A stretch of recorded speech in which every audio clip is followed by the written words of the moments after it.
శాంతి. ఈరోజు మార్చి 14వ తేదీ 2026. శివబాబా వినిపించిన మురళి సారాంశము. మధురమైన పిల్లలు, ఈ డ్రామాలో ఒక్క తండ్రియే నెంబర్ 1 పాత్రధారి. వారే పరమపిత. వారు పతితులను పావనంగా తయారు చేసే పాత్ర చేస్తారు. తండ్రి చేసే పాత్ర మరెవ్వరు కూడా చేయలేరు అంటున్నారు బాబా. ప్రశ్న: సన్యాసుల యోగము శారీరక యోగం. ఆత్మిక యోగాన్ని తండ్రి మాత్రమే నేర్పిస్తారు. ఎలా?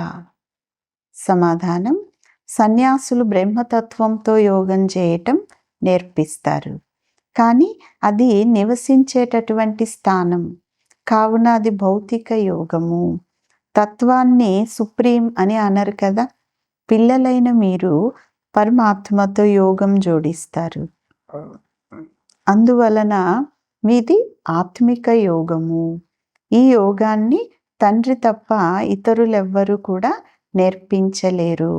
ఎందుకంటే వారే మీ ఆత్మిక తండ్రి అయినారు. ఈరోజు పాట: మీరు ప్రేమ సాగరులు, మీ ప్రేమ అనే ఒక బిందువు కోసం తపిస్తూ ఉన్నాము అని పిల్లలు చెప్తూ వచ్చారు.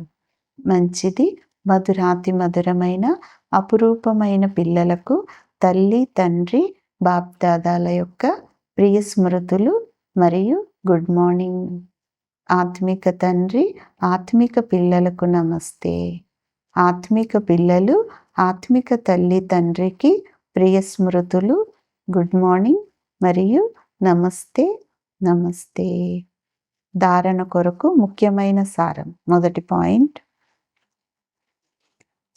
సత్యమైన ప్రేయస్సులుగా అయి చేతులతో పనిచేస్తూ కూడా బుద్ధి ద్వారా ప్రియుడి యొక్క స్మృతి చేసే అభ్యాసం చేయాలి. తండ్రి స్మృతి ద్వారా మనం స్వర్గవాసులుగా అవుతున్నామని సంతోషంగా ఉండాలి అంటున్నారు బాబా. రెండవ పాయింట్: సూర్యవంశీ సింహాసన అధికారులుగా అయ్యేందుకు తల్లిదండ్రులను పూర్తిగా అనుసరించాలి.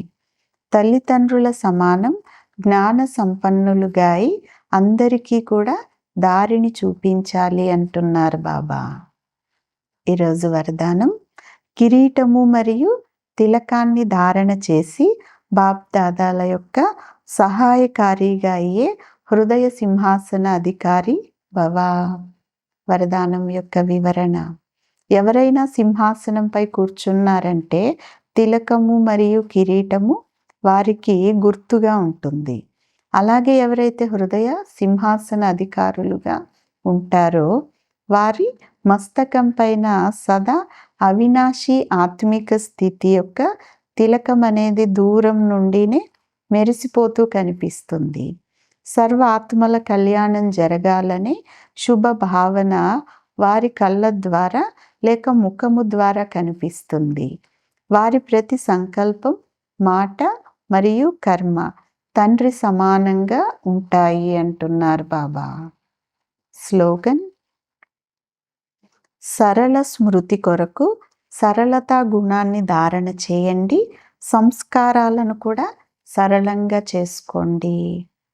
అవ్యక్త సూచన: నిశ్చయం యొక్క పునాదిని గట్టిగా చేసుకొని సదా నిర్భయంగా నిశ్చింతగా ఉండండి.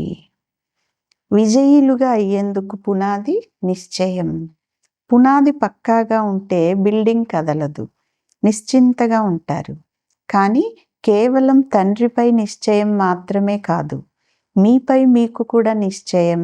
అంతేకాక డ్రామాలో కూడా నిశ్చయం ఉండాలి. వాహ్ డ్రామా వాహ్.